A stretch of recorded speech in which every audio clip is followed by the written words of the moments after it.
கூத்து தான். ஏன்னா அந்த தெய்வத்தையே தேடியான்றோம், வெள்ளார ஓடின்றோம், வாடின்றோம், கோதின்றோம், கத்தினான்னு கேட்கிறோம். அந்த அம்மா இல்லாமல் இந்த உலகமே இல்லை. அந்த தாய் நினைத்தால் கொஞ்ச நேரம் கிட்டுக்கு போகிற நேரத்தில் நம்மளை சாம்பல் ஆகிடுவான். ஏன்னா ஒரு மனுஷனுக்குலாம் வாயுலாம் சில காலம்தான். கொஞ்ச நாளைக்கு தாய் வாதம் இருப்பான். வசதி ஆகிறவன் கட்டு வரைக்கும் வசதியாக இருக்க மாட்டான். ஒரு தலைமுறை வசதி, ஒரு தலைமுறை ஏழ்மையாக இருப்பான். அதில் ஒருத்தந்தான் வசதியாக வருவான். அப்போ அது வாயு சில காலம், தாய் சில காலம். பிறகு அந்த தெய்வத்தையே எங்களை எழுதி வச்சுக்கிறா அந்த அம்மா. தெய்வத்தை நான் வளர்ச்சிக்காக வாடி என்றும் கோடி என்றும் என் வாயில் வந்தபடியெல்லாம் ஏற்றுகிறேன். என்ன அந்த தெய்வம் நினைத்தால் உலகத்தையே நிறுத்தினபடியாக செய்துள்ளாள். ஏன்னா நெருப்பிலே பிறந்தவள், நெருப்பிலே பூத்த நீர்மகன். அப்பேற்பட்ட தெய்வத்தை சிறையெடுக்கப் போகிறேன். அந்த ரகத்தில் ஏற்றும் போது இப்போ இந்த காட்சியை பார்க்கிறோங்க. அத்தனை பேரும் கொய்தா கொய்தான்னு 3 முறை குரல் ஓசைமா போதும். வேற ஒன்றும் கேட்கிறேன்.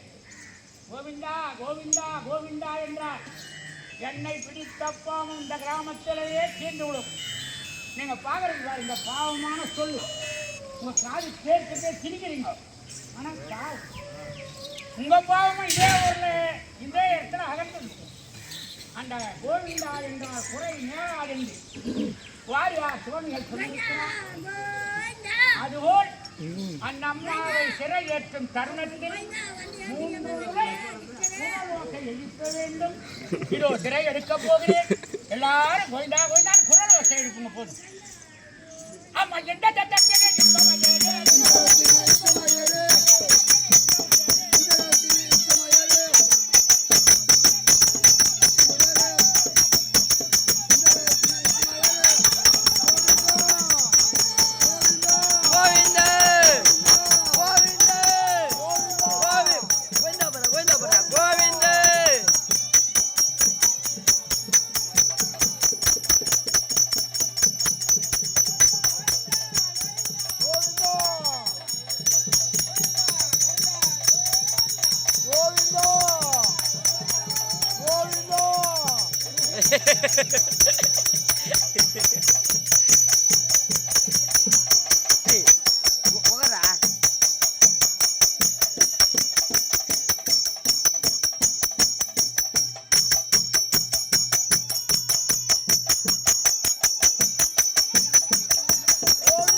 கோவிந்தா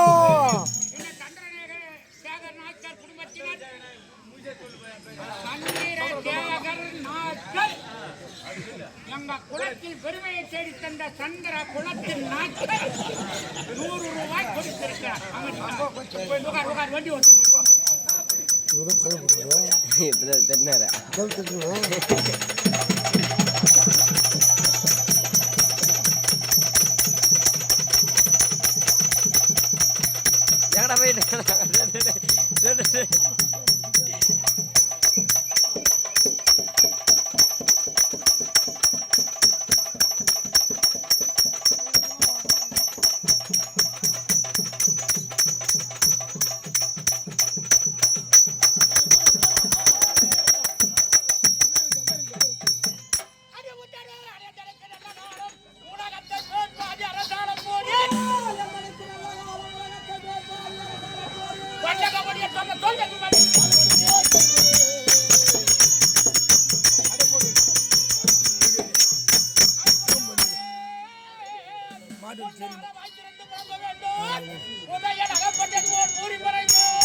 கேள்வியா கோவிந்தா பேர் பாத்துட்டு தாந்திரமாய்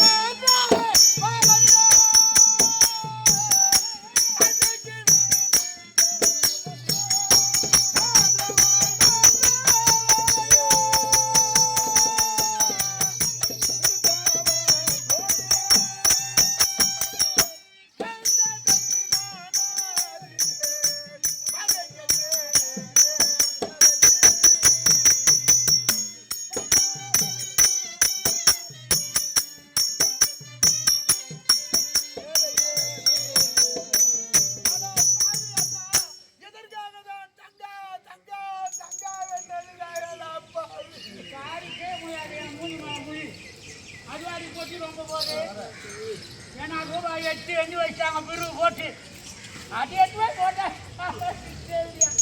வாடி வாடி கோவிந்தா